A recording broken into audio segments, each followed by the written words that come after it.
আসসালামু আলাইকুম। Hi viewers, welcome back to my channel. কেমন আছেন আপনারা সবাই? আশা করি যে যেখানেই আছেন ভালো আছেন, সুস্থ আছেন, নিরাপদে আছেন। দোয়াও করি আপনারা সব সময় ভালো থাকুন, সুস্থ থাকুন, নিরাপদে থাকুন। আলহামদুলিল্লাহ, আল্লাহর রহমতে ও আপনাদের দোয়ায় আমিও আমার পরিবার নিয়ে ভালো আছি। তো আজকে আবার নতুন আরেকটা ভিডিও নিয়ে আপনাদের মাঝে চলে আসলাম। আশা করি আমার সম্পূর্ণ ভিডিওটা আপনারা দেখবেন, তারপরে আপনারা আপনাদের মূল্যবান মতামতগুলো আমার সাথে শেয়ার করবেন। তো আজকে আমি যেই বিষয়গুলো নিয়ে কথা বলবো সেই বিষয়গুলো অবশ্যই খুবই গুরুত্বপূর্ণ। মানে মানে আপনাদের জন্য, আপনাদের নিজেদের জন্যই অবশ্যই গুরুত্বপূর্ণ যে আমার কথাগুলো কার উপরে কিরকম প্রভাব পড়বে, কে কে নিজের জীবনটাকে পরিবর্তন করবেন বা করার চেষ্টা করবেন। হয়তোবা আপনারা একটু চিন্তা করলে আমার কথাগুলো আপনাদের জীবনে অনেক পরিবর্তন আসতে পারে বা আসলে আপনাদের জন্যই ভালো।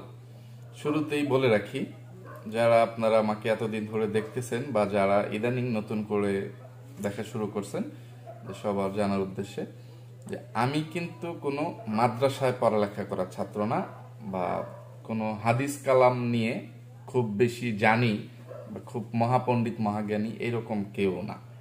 আমি জেনারেল লাইনে পড়াশোনা করছি, আর সেটাও যে খুব বেশি পড়াশোনা করছি তাও না, যে অল্পই পড়াশোনা করছি। যতটুকু করছি তাতে আমার আমি যেই পজিশনে আছি আমার চলে যাচ্ছে। তো আমি এই অল্প পড়াশোনায়, যে অল্প বয়সে যতটুকু জানছি, শুনছি, শিখছি, যতটুকু হাদিস কালাম সম্বন্ধে শুনছি ততটুকু মেনে চলার চেষ্টা করি। তো মানুষ মাত্রই ভুল হয়, একমাত্র ভুল হয় না শয়তানের ও ফেরেশতাদের। তো মানুষ চলার পথে মানুষের ভুল ত্রুটি হয়েই থাকে। তো আমিও ভুলের ঊর্ধ্বে না, ভুল ত্রুটি আমারও হইতে পারে। তো আমি আজকে অল্প কিছু দিন দুনিয়া সম্পর্কে একটু কথা বলবো। তো আশা করি আমার কথায় কোনো ভুল ত্রুটি হইলে আপনারা ক্ষমা সুন্দর দৃষ্টিতে দেখবেন, আমার ভুলগুলোকে শুধরিয়ে দেওয়ার চেষ্টা করবেন, কিন্তু কোনো বাজে মন্তব্য করে গালিগালাজ করবেন না। এটা আপনাদের কাছে আমার অনুরোধ, যে আমার ভুল হইলে আপনারা আমাকে ভুলটা ধরিয়ে দিবেন, আমি আমার ভুলটা সংশোধন করে নেওয়ার চেষ্টা করব। এরপরেও যদি আমি কখনো আমার ভুলটা সংশোধন না করি, তখন আপনারা আমাকে যা খুশি তা বললেন, এতে আমার গায়ে লাগবে না, কারণ আমি জেনে শুনে কখনোই ভুল করতে চাই না। সো আশা করি আপনারা আমার কথার অর্থ বুঝতে পারছেন। আমি এখন যে কথাটা বলবো সেটা সম্ভবত আল হাদিস অথবা আল কোরআনের কথা। সেটা হচ্ছে, দুনিয়াতে যার সম্পদ যত কম, আখিরাতে তার হিসাব তত সহজ হবে। এই কথাটা কেন আসলো? এটার পিছনে নিশ্চয়ই বড় ধরনের কোনো তাৎপর্য আছে। যে আল্লাহ তাআলা তার বান্দাকে দুনিয়াতে পাঠাইছেন, আল্লাহ তাআলা মহাজ্ঞানী, ওনার জ্ঞানের কোনো পরিসীমা নেই। উনি কাকে কোন রূপে দুনিয়াতে পাঠাইছেন, কাকে কোন পরীক্ষায় ফেলতেছেন, সেটা একমাত্র উনি ভালো জানেন। কেন ফেলতেছেন আর মানুষকে কেন গরিব বড় লোক হিসেবে ভেদাভেদ সৃষ্টি করে দিয়ে দুনিয়াতে পাঠাইছেন, সেটা আল্লাহর চাইতে ভালো আর কেউ জানে না। তবে এই যে দুনিয়াতে এক একজনকে এক এক রকম করে পাঠাইছেন, তার পিছনে অনেক কারণ আছে। পৃথিবীতে যদি সবাই বড় লোক হইতো, তাহলে কেউ কারো কাজ করে দিত না। সবার নিজের কাজটা নিজেকেই করতে হইতো, যে আমিও বড় লোক, তুমিও বড় লোক, তোমার কাজ আমি করব কেন? তখন মেথর, মুচি, এই যে টয়লেট পরিষ্কার করা, রাস্তাঘাট ডাস্টবিন এগুলো পরিষ্কার করা, জুতা শিলানো, চুল কাটা, বিভিন্ন ধরনের কাজ আছে। এইসব কাজের জন্য লোক খুঁজে পাওয়া যেত না পৃথিবীর সব মানুষ যদি এক শ্রেণীর একরকম বড় লোক হইতো। তো আল্লাহ তাআলা মহাজ্ঞানী, উনি সেটা খুব সূক্ষ্মভাবে চিন্তা ভাবনা করেই দুনিয়াতে মানুষ প্রেরণ করছেন, আর যার যার অবস্থানে তাকে সেট করে দিয়েছেন। তো দুনিয়াতে যে এক একজনকে এক এক রকম ভাবে পাঠাইছেন, সেইটার পুরস্কার স্বরূপ আল্লাহ তাআলা দুনিয়াতে যেই কাজের যেই ইয়েটা, সেটা দুনিয়াতে না দিলেও পরকালের জন্য রেখে দিছেন। যে এই জন্যই বলছেন যে দুনিয়াতে আমি যাকে যত বেশি সম্পদ কম দিছি, আমি আখিরাত তার জন্য তত বেশি সহজ করে দিছি। কারণ তার কাছ থেকে তার সম্পদের হিসাব খুব কম নেওয়া হবে, যে তুমি তোমার সম্পদ কোন রাস্তায় ব্যয় করছো। তো সেখানে তার সম্পদই নাই, সে সম্পদের হিসাবটা কিভাবে দিবে? তো সেই জন্য তার জন্য অনেকটা সহজ হয়ে যাবে। আর যাদেরকে অঢেল সম্পত্তি দিয়ে রাখছে, যে মানে হাতে গোনা গুটি কয়েকজন, যে 10-20 জন মানুষ হিসাব করলে, বা সর্বোচ্চ 100 জন মানুষ হিসাব করলে, যে 100 জন মানুষই সারা পৃথিবীর মালিক, এরকম বড় লোকও পৃথিবীতে আছে টাকার হিসাব করলে, যে তারা পৃথিবীটা কিনে নিতে পারবে। কিন্তু তাদের কাছ থেকে তো আল্লাহ তাআলা এত সহজে মানে হিসাব নেবেন না, মানে তাদের কাছ থেকে পুঙ্খানুপুঙ্খভাবে সম্পূর্ণ হিসাবটা আল্লাহ তাআলা বুঝে নেবেন, যে তুমি, আমি যে তোমাকে এত নিয়ামত, এত সুখ স্বাচ্ছন্দ্য পৃথিবীতে দিছি, তুমি আমার জন্য কি করছো। তো সেই জন্য যে যারা গরিব, যারা হত দরিদ্র, তাদের জন্য বেহেশতে যাওয়াটা অনেকটা সহজ হয়ে যাবে। এটা আল্লাহ তাআলা কোরআনের বাণী, যে মানে গরিবরা তাড়াতাড়ি বেহেশতে যাবেন। কিন্তু কিছু গরিব আছে, এই গরিবই হালতকে ঘৃণা করে তারা মনে করে যে আল্লাহ তাআলা কেন আমাকে গরিব বানাইলো। এই গরিব হওয়াটা তারা একটা অভিশাপ মনে করে, যে এটা যে আল্লাহ তাআলার একটা নেয়ামত, এটা তারা স্বীকারই করতে চায় না। আর সেই জন্য তারা বিভিন্ন ধরনের খারাপ কাজে, পাপাচারে লিপ্ত হয়ে যায়, যে আল্লাহকে দোষারোপ করে। আল্লাহ কি দুনিয়াতে আর কোনো মানুষ দেখছিল না যে আমাকেই এরকম কষ্ট বা দারিদ্রতার মধ্যে রাখতে হইল? তো ওইসব মানুষদেরকেও আল্লাহ তাআলা শাস্তি দিবেন, যে আমি তোমাকে দুনিয়াতে পরীক্ষার জন্য পাঠাইছিলাম, যে তোমার কাছ থেকে আমি মানে কম, তোমার পরীক্ষার খাতার মধ্যে প্রশ্ন সংখ্যা কম ছিল, তুমি অল্প প্রশ্নের উত্তর দিয়ে সরাসরি জান্নাতে চলে আসতে পারতা। কিন্তু তুমি তোমার কিছু মানে খারাপ কাজের জন্য, আর মানে কি বলে এটাকে, অশুক্রিয়া, মানে যে শুক্রিয়া আদায় না করা, আল্লাহ তাআলার নাফরমানি করা, যে আমার নিয়ামতকে তুমি অস্বীকার করছো, ঘৃণা করছো, সেটার জন্য তোমাকে অবশ্যই জবাবদিহি করতে হবে। তো সেটার জন্য এই গরিব মানুষগুলো চুরি ডাকাতি, মানে জুত চুরি, চিটারি বাটপারি যাই করতেছে, সেগুলোর জন্য আল্লাহর কাছে দায়বদ্ধ। তো অবশ্যই সেগুলোর জন্য তাকে হিসাব দিতে হবে। সেই জন্য আল্লাহর নিয়ামতের কথা চিন্তা করে, যে আল্লাহর ভয়টা যাদের মধ্যে আছে, যে যারা ভবিষ্যতে বা পরকালে জান্নাতের আশা করে, তাদের সকলের উচিত যে আল্লাহ কার কার অবস্থান থেকে, মানে যে যেই পজিশনে আছে, সেই পজিশন থেকে আল্লাহ তাআলার উপরে ইবাদত বন্দেগী করা, আল্লাহকে ডাকা। জাকাত কিন্তু সবার উপরে ফরজ না, যদিও নামাজ রোজা সবার জন্য ফরজ, গরিবের জন্য ফরজ, বড় লোকের জন্য ফরজ, কিন্তু হজ ও জাকাত এটা কিন্তু সবার জন্য ফরজ না। তো এটা কি আল্লাহ তাআলা সবার উপরে ফরজ করে দিতে পারতেন না ইচ্ছা করলে? কিন্তু উনি হচ্ছেন মানে মহাজ্ঞানী, তো উনি গরিবের উপরে এই জুলুমটা করেন নাই। সেই জন্য মানে বড় লোকের বা ধনীদের মানে সম্পত্তির ভাগ যেন গরিবরা পায়, তারা যেন সেটা দিয়ে একটু চলতে ফিরতে পারে, যে তারা তাদের হকটা আদায় করতে পারে। আর আল্লাহ তাআলা বড় লোকদেরকে পরীক্ষা করার জন্যই এই জাকাতের ব্যবস্থা করছেন। আর হজটা আল্লাহ তাআলা নিজে, আল্লাহর হক, মানে এত আমি বললামই তো যে আমি কোনো মাদ্রাসার ছাত্র না, আর আমি এত বেশি হাদিস কালাম সম্পর্কে জানি না। তো সেই জন্য যে গরিব যারা আছি, বা যাদেরকে আল্লাহ তাআলা গরিব হিসেবে দুনিয়াতে পাঠাইছেন, তাদের জন্য জান্নাতটা অনেকটা সহজ। তো সেই জন্য সবারই উচিত যার যার অবস্থান থেকে আল্লাহ যেই যেই দায়িত্ব যাকে দিয়ে দিয়েছেন, সেই দায়িত্বগুলো পালন করা, মানে নামাজ রোজা হজ জাকাত সবকিছু আদায় করা, আর মানুষের হক নষ্ট না করা। আমি আজকে এই রকম কথা নিয়ে কেন আমার মানে ব্লগটা সাজাইলাম, সেটা আমি আপনাদেরকে পরে বলবো, যে এটার পিছনে নিশ্চয়ই কারণ আছে। কারণ কথা একটা মানে এক জায়গা থেকে শুরু করলেই হলো না, একদম শুরু থেকে শুরু না করলে অনেকেই বুঝতে পারবেন না। সেই জন্য আমি এই রকম কথা দিয়ে আজকের ভিডিওটা সাজাইছি। তো মানে কথার পৃষ্ঠে কথা, যে যেরকম গরিবরা তাড়াতাড়ি বেহেশতে যাবেন, সেই রকমই কিন্তু আরেকটা হাদিসে আসছে বা কোরআনের কথা, সেটা হচ্ছে জাহান্নামীদের অধিকাংশ বাসিন্দারা হবে নারী, মানে মহিলারা হবে জাহান্নামের লাকড়ি, মানে মেয়ে মানুষ দিয়ে বা মহিলা মানুষদেরকে দিয়ে জাহান্নামের আগুন জ্বালানো হবে। এটা কোরআনের কথা বা হাদিসের কথা। তো এইটা কেন হইল?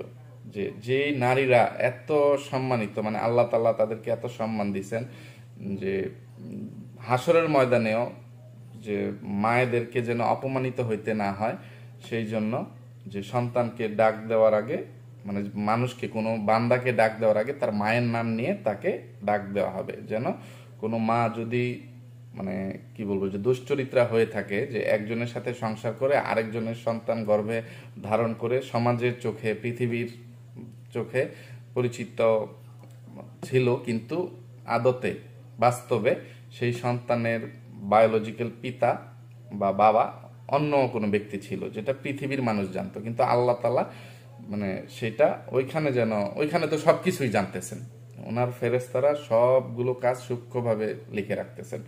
তো সেই জন্য ওনাদেরকে সম্মান দিতে আমার মায়ের নাম ধরে হাসরের ময়দানে বান্দাদেরকে ডাক দিয়ে তোলা হবে, তার হিসাব চাওয়া হবে। এরপরেও এই মহিলাদেরকেই আগে জাহান্নামী বানাবেন, শুধু তাদের কিছু কর্মফলের দোষে, যে তাদের নিজেদের কর্মের দোষে। আবার জান্নাতে মহিলাদের জন্য অনেক সুযোগ সুবিধা, যেমন আমাদের মা ফাতেমা বা আরো এরকম অনেক মানে বড় বড় মানে মহিলারা অনেক, মানে কি বলবো যে তাদের নাম আমি ঠিকমতো ব্যাখ্যা করে নিতে পারতেছি না, তো সেটা বুঝিনি, তো এই জায়গাটুকু আমি স্কিপ করে গেলাম। তো মহিলারা যেই রকম সম্মানিত ওই রকম ঘৃণিত। তো মহিলাদের কিন্তু জান্নাতে যাওয়া পুরুষদের চাইতে বেশি সহজ। তাদের কিন্তু শুধু স্বামীর সেবা যত্ন করা, সন্তানের লালন পালন করা, আল্লাহর হক আদায় করা, এইটুকু কাজ করলে তাদের জন্য জান্নাত নিশ্চিত।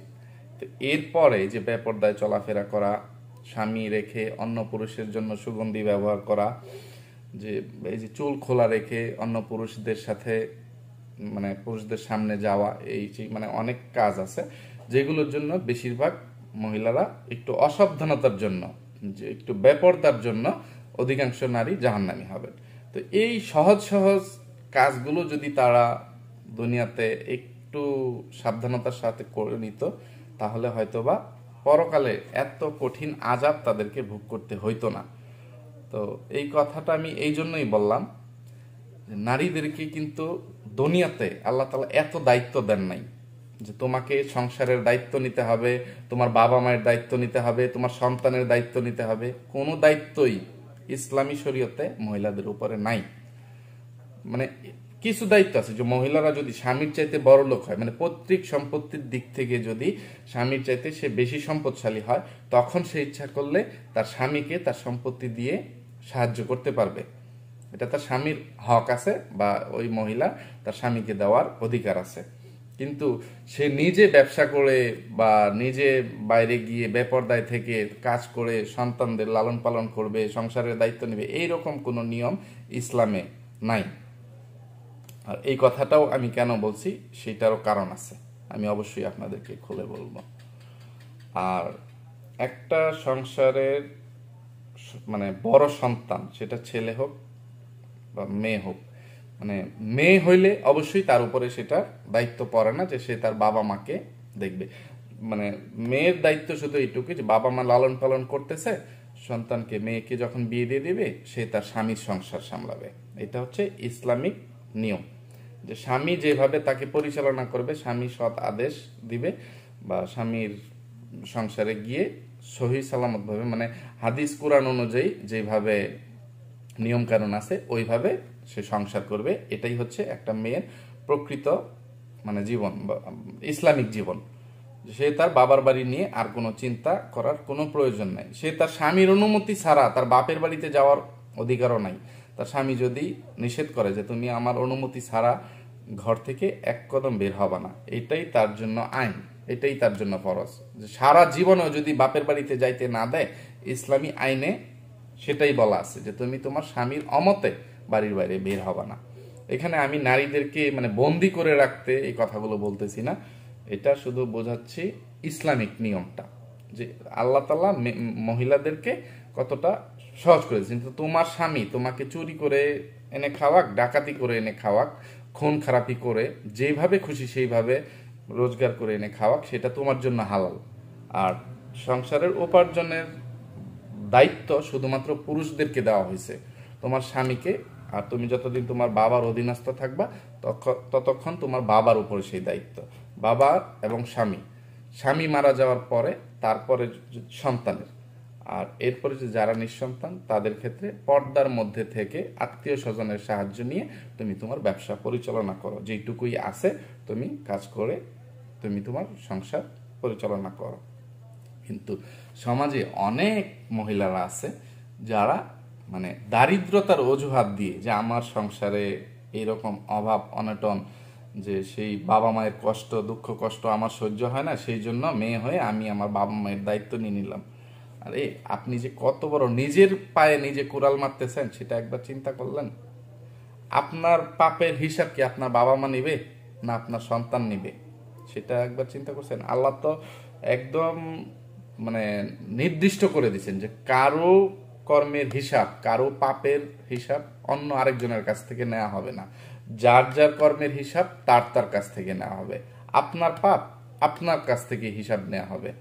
যে আপনার পাপের ভাগিদার আপনার স্বামী হবে না, আপনার সন্তান হবে না, আপনার বাবাও না, ভাইও না, মানে মাও না, কেউ না, কোনো আত্মীয় স্বজন। আপনি যাদের জন্যই করেন না কেন, যত কষ্ট যত কিছুই করেন, কেউ আপনার দায়িত্ব নেবে না বা আপনার পাপের ভাগ নিতে চাইবে না, আর নিবেও না।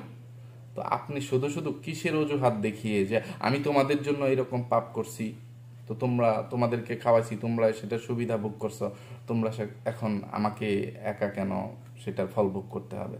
এটা সম্পূর্ণ বিচার করবেন আল্লাহ তাআলা স্বয়ং নিজে। তো আপনি নিজের ভুলে বা নিজের একটু সুখের জন্য, যে মানে একটু ভালো সাজার জন্য যে গুনার ভাগীদার হবেন না। আমি আশা করব বা আমি যে কথাটা বোঝানোর চেষ্টা করছি আপনারা বুঝতে পারছেন। সেই জন্য প্রত্যেকটা মহিলারই উচিত যে এখনো পর্যন্ত যারা যে নিজের মানে পরের কথা চিন্তা করে, যে ভাই বোন মা বাবা তাদের কথা চিন্তা করে নিজে একটু বেপরদায় চলাফেরা করতেছেন, কেউ গার্মেন্টসে চাকরি করতেছেন বেপরদায়, আর সংসার চালানোর জন্য বা বাবা মাকে দেখার জন্য, সন্তানদেরকে দেখার জন্য বিভিন্ন পাপ কাজে লিপ্ত হয়ে যাচ্ছেন একটু সুবিধা আদায়ের জন্য। যে গার্মেন্টসে চাকরি করতে গেছেন, হয়তো বা মানে একটু দেরি করে গেলেন, বা আপনার চেহারা সুন্দর, যে মানে অনেক ক্ষেত্রে এরকমটা হয়ে যাচ্ছে। সেই জন্য আমি বাস্তব কথাগুলো বলতেছি। যে দেখা গেল আপনি গার্মেন্টসে চাকরি করতে গেছেন, আপনার মানে আর্থিক অবস্থা বা সামাজিক অবস্থা খুবই খারাপ, কিন্তু আপনাকে পেটের দায়ে চাকরিটা করতে হচ্ছে। এই চাকরিটার দ্বারাই যেই পয়সাটা আয় হয় সেই পয়সা দিয়ে আপনার সংসার চলে। তো এই চাকরিটা আপনি কোনোভাবে হারাতে চান না, কিন্তু আপনার ঊর্ধ্বতন কর্মকর্তা বা আপনার বস একজন দুশ্চরিত্র লোক, যে লম্পট লাফাঙ্গা যাই বলেন না কেন, তো সে আপনার কাছ থেকে সুবিধা আদায় করতে চাচ্ছে। এখন আপনি যদি তাকে সেই সুবিধাটা না দেন, হয়তো বা আপনাকে সেই চাকরিটা হারাইতে হবে। তো এইরকম ক্ষেত্রে অনেক মহিলারা ওই ফাঁদে পা দিয়ে দেন, যে আমি এখন আমার বাচ্চারা না খেয়ে থাকবে, আমি আমার স্বামীকে কি জবাব দিব, কিভাবে মাস শেষে কিভাবে টাকা নিয়ে দিয়ে আসবো, বা আমার বাবা মায়ের দেখাশোনা কিভাবে করব, এইটা চিন্তা করে তারপর একটা অবৈধ সম্পর্কে বা খারাপ কাজে মানে লিপ্ত হয়ে যান, যে চাকরি বাঁচানোর জন্য, যে বসের অনৈতিক প্রস্তাবে রাজি হয়ে যায়। অনেক ক্ষেত্রেই এটা সমাজের অধিকাংশ ক্ষেত্রেই মানে দরিদ্র জনগোষ্ঠীতে এই ঘটনাগুলো বেশি ঘটে। তো আপনি যে পাপের কাজে লিপ্ত হইলেন, হয়তো বা সমাজের অনেক মানুষ সেটা জানে না, সবাই জানতেছে আপনি চাকরি করতেছেন, পরিশ্রম করতেছেন, সেই টাকা দিয়ে আপনার সংসার চলতেছে, কিন্তু তলে তলে আপনি চাকরি বাঁচানোর জন্য যে একটা অবৈধ সম্পর্ক স্থাপন করলেন সেটা অনেকেই জানে না, একমাত্র আল্লাহ তাআলা জানেন। তো সেই বিচারটা আল্লাহ তাআলা অবশ্যই করবেন, আপনাকে এক চুল পরিমাণ ছাড় দেওয়া হবে না। তো এই পাপটা আপনি কার জন্য করতেছেন? অথচ আপনি আপনার স্বামীকে বোঝাইতে পারতেন বা বাবা মাকে বোঝাইতে পারতেন যে আমি মেয়ে, আমাকে পর্দার মধ্যে থাকতে হবে, আমাকে এই দিন মানে দুনিয়ার পেরেশানির মধ্যে আমাকে ফেলো না, আমাকে দিনের কাজ করতে দাও, মানে পরকালের জন্য আমাকে তৈরি হইতে দাও। তাহলে আপনার উপরে জোর করে কেউ দায়িত্ব চাপায় দিত না। আপনি আপনার জায়গায় থেকে আপনি যদি আপনার স্বামীর মনোরঞ্জন করে চলতেন, যে স্বামীকে সবসময় হাসি খুশি রাখতেন, স্বামীর বাড়ির মানুষজনদের সাথে সুসম্পর্ক বিরাজ করতেন, হয়তোবা আপনার আজকে এই দিনটা আসতো না। আপনার স্বামীর ইনকাম কম থাকলে হয়তোবা আপনার দেবর, ভাসুর বা যে কেউ, আপনার শ্বশুর শাশুড়ি, যে কেউ আপনার সংসারের দায়িত্ব নিতে পারতো। কিন্তু ওই যে আপনি আপনার সংসারে গিয়ে আপনার স্বামীকে সংসার থেকে আলাদা করে ফেললেন, তো স্বামী হঠাৎ করে অসুস্থ হয়ে গেল বা যে কোনো কারণে তার আর্থিক একটা দুর্বলতা দেখা দিল, তখন বাধ্য হয়ে আপনাকে চাকরিতে যাইতে হলো। এইসব মানে কথা চিন্তা করতে গেলে কোনো না কোনো কারণে আপনি নিজেই এই পরিস্থিতির জন্য দায়ী, যে আপনাকে কেন গার্মেন্টসে যাইতে হবে বা অন্য একটা সেক্টরে কাজের জন্য যাইতে হলো, এবং সেই কাজের জন্য যাওয়ার পরে আপনাকে একটা অনৈতিক সম্পর্কে বা অবৈধ সম্পর্কে লিপ্ত হইতে হইল। অথচ আপনার জন্য খুবই সহজ ছিল যে আপনি ইবাদত বন্দেগী করবেন আর স্বামীর সৎ আদেশগুলো মেনে চলবেন, পর্দার মধ্যে থাকবেন, তাহলে আপনার জন্য ডাইরেক্ট জান্নাত লেখা ছিল। কিন্তু আপনি একটু গাফিলতির জন্য বা একটু স্বাচ্ছন্দ্যে চলাফেরা করার জন্য, যে দারিদ্রতার অজুহাত দেখিয়ে আপনি বেপর্দায় চলে গেলেন। এই দায়টা সম্পূর্ণ আপনার। আর এই জন্যই অধিকাংশ নারী জাহান্নামী হবেন, আর ওইসব নারীদেরকে দিয়েই জাহান্নামের আগুনটা জ্বালানো হবে। এবার যেই কথা দিয়ে শুরু করছিলাম যে গরিব মানুষ আগে জান্নাতে যাবে, তাদের হিসাব কিতাব কম হবে, কিন্তু এই গরিবরাই দুনিয়াতে অনেক বিশৃঙ্খলা সৃষ্টি করে। এই যে আল্লাহর নাফরমানি করে, যে গরিব হওয়া যে কত বড় আল্লাহ তাআলার দৃষ্টিতে যে একটা নিয়ামতের ব্যাপার, এটা তারা স্বীকারই করতে চায় না। আর তারা এটাকে অভিশাপ মনে করে আল্লাহর উপর নাফরমানি করে, বেশুক্রিয়া আদায় করে, যে শুক্রিয়া আদায় করতে চায় না। তো তারা একটু হিসাব কিতাব করেও চলাফেরা করে না, আর মূর্খের মতো জীবনযাপন করে। গরিব হওয়ার সুবাদে হোক আর যে কোনো কারণে হোক, সঠিক শিক্ষাটা তারা পাচ্ছে না, জ্ঞানের অভাব দেখা দেয়, অনেক কিছু। তো সেই দৃষ্টিতে বা সেই কারণে তারা অনেকগুলো ভুল ডিসিশন নেয়। আর এইসব ভুল ডিসিশনের কারণে সমাজে অনেক বিশৃঙ্খলা সৃষ্টি হয়। আর যে কোনো দেশের সরকার এইসব গরিব মানুষদের জন্য, সেটা রাজার আমলে রাজারা হোক আর প্রধানমন্ত্রী, রাষ্ট্রপতি যেই হোক না কেন, প্রত্যেকটা দেশের সরকার তার গরিব মানুষের জন্য এক একটা ফান্ড থাকে বা কোনো একটা উদ্যোগ নিয়ে থাকে। আমাদের বাংলাদেশেও আছে, পৃথিবীর প্রায় সব দেশে, অধিকাংশ দেশেই আছে। যেমন পরিবার পরিকল্পনা, সরকার সেইখানে যে সেক্টরটা, যে ফ্যামিলি প্ল্যানিং যে সেক্টরটা, পরিবার পরিকল্পনা মন্ত্রণালয়, ওনাদের দায়িত্বই হচ্ছে বিনা পয়সায় এইসব গরিব মানুষদেরকে চিকিৎসা দেওয়া বা বুদ্ধি দেওয়া, জন্ম নিয়ন্ত্রণ শিক্ষা দেওয়া। যে একটা মানুষের কোনো সম্পত্তি নাই, সে যদি শুধু বছর বছর সন্তান জন্ম দেয়, সে ওই সন্তানদেরকে কোথায় রেখে যাবে আর খাওয়াবে, এটাই কি, এইসব হিসাব কিতাব করে না, যে আল্লাহ তাআলা জীবন দিছে, আল্লাহ খাওয়াইবো, এইরকম একটা করেই যে তারা এইরকম মূর্খের মতো কার্যক্রম করে ফেলে। তো এইসব কথা মাথায় রেখে, এইসব বিষয় চিন্তা করে সরকারও একটা ঘোষণা দিয়ে দিয়েছিল, বা এটা সরকার চিন্তা করছে যে এইসব মানুষদেরকে এখনই থামানো দরকার, বা তাদেরকে স্বাচ্ছন্দ্যে চলাচলের জন্য কিছু দিক নির্দেশনা দেওয়া দরকার। সেই জন্য সরকার এরকম একটা দিছে যে সন্তান একটি হলে দুটি নয়, দুটি হলে আর নয়। যে এটা কিন্তু বড় লোকের জন্য সরকার এইরকম চিন্তা করে না, আর বড় লোকরা সরকারের এইসব কথা মানেও না, যে আমার ইচ্ছা, আমার সংসারে আমি কয়জন সন্তান নিব না নিব, তাদেরকে খাওয়ানো পড়ানো, কয়টা বাড়ি ঘর করে দিতে হবে, সেই চিন্তা আমার। সরকারের এইসব কথায় কি আমার থেমে থাকতে হবে? কোনো বাধ্যবাধকতা নিয়ম নাই তাদের জন্য। কিন্তু গরিবদের জন্য চিন্তা করেই সরকার এই ফ্যামিলি প্ল্যানিং বা পরিকল্পনা আওতায় তাদেরকে এনে বিনা পয়সায় ওষুধ দিচ্ছে, জন্ম নিয়ন্ত্রণ করার জন্য বুদ্ধি দিচ্ছে। এটা শুধুমাত্র এই গরিবদের জন্য।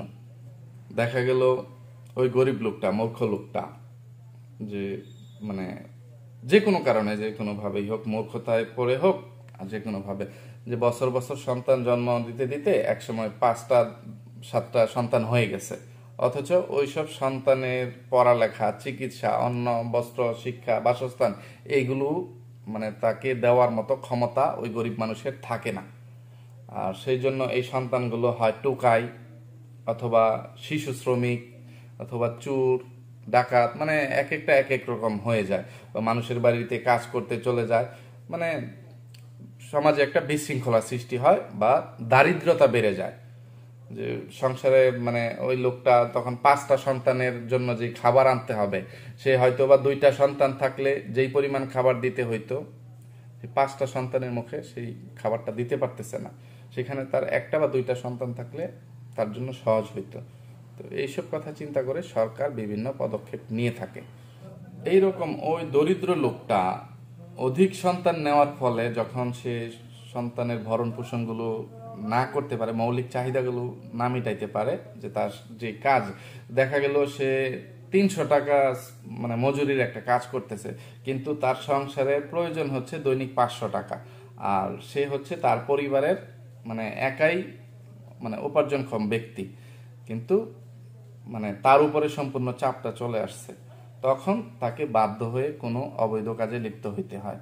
সে তো আর সন্তানকে ফেলে দিতে পারবে না, বা দায়িত্বে মানে অবহেলা 1 দিন 2 দিন 3 দিন মানে কতদিন অনাহারে সন্তানদেরকে রাখবে বা এরকম অভাবের মধ্যে রাখবে। তো এক সময় না এক সময় সে দেখা যায় কোনো একটা খারাপ কাজে, চুরি, ডাকাতি, খুন খারাপির সাথে লিপ্ত হয়ে যেতে পারে।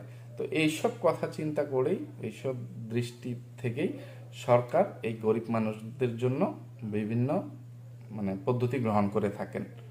তো আমি আজকে এই কথাগুলো এই জন্য বলছি যে আমি আপনাদের সামনে আগামী ভিডিওতে আরেকটা মানে এই রিলেটেড একটা গল্প বলবো, আর সেই গল্পটা বলার জন্য এই কথাগুলো বলাটা অনেকটা জরুরি ছিল, না হলে আপনারা অনেকেই গল্পটা বুঝতেন না। যারা ইন্টেলিজেন্ট, যারা শিক্ষিত, অনেক বেশি জ্ঞানের অধিকারী, তাদেরকে এত কিছু বোঝাইতে হয় না, তারা অবশ্যই বুঝতেন, কিন্তু অধিকাংশ মানুষই একটু মানে কি বলবো, শুধু শিক্ষাগত যোগ্যতা সার্টিফিকেট থাকলে শিক্ষিত হওয়া যায় না, কিন্তু এমনিতে অনেক বেসিক নলেজের অভাব থাকে, যেটা মানে অনেকের মধ্যে নাই। আমি সেটা উপলব্ধি করতে পারতেছি ইউটিউব জগতে এসে, সেই জন্য এই কথাগুলো আজকে বলে নিলাম। তো আজকে আর আমি আমার ভিডিওটা লম্বা করব না, এমনিতে অনেক ভাষণ দিয়ে ফেলছি। তো আমার কথায় যদি কোনো ভুল ত্রুটি থেকে থাকে, আর যে এতক্ষণ আপনারা মনে করেন যে অযথাই সময় নষ্ট করলাম, তাহলে আমি আপনাদের কাছে মানে ক্ষমা প্রার্থী, আমি দুঃখিত যে আমি উলুবনে মুক্ত ছড়াইতে আসছিলাম, আমার কথার কোনো অর্থই আপনারা বোঝেন নাই। আর যারা বোঝার মানে তারা ঠিকই সেখান থেকে একটা না একটা বাক্য হইলেও নিজেদের জীবনে মানে ইয়ে করবেন, যে সেই মানে গ্রহণ করবেন, সেইখান থেকে সেটার মানে ফল ভোগ করতে পারবেন, বা সেটা সুফল পাবেন যদি সেখান থেকে নিতে পারেন। যে আমার কথায় কোনো ভুল থাকলে ক্ষমা করে দিবেন, আর যদি মনে করেন যে না, জিনিসটা ছেলেটা সঠিক কথা বলছে, তাহলে অবশ্যই সেখান থেকে ভালো দিকটা গ্রহণ করার চেষ্টা করবেন। তো পরবর্তী ভিডিওর জন্য অপেক্ষা করুন, আমি সামনের ভিডিওতে অবশ্যই বিস্তারিত বিষয় নিয়ে কথা বলবো। তো আজকের মতো এখান থেকে বিদায় নিচ্ছি। যে যেখানেই আছেন ভালো থাকবেন, সুস্থ থাকবেন, নিরাপদে থাকবেন। আমার জন্য, আমার পরিবারের জন্য, আমার 2টা মেয়ের জন্য মন থেকে দোয়া করবেন। আল্লাহ হাফেজ, আসসালামু আলাইকুম।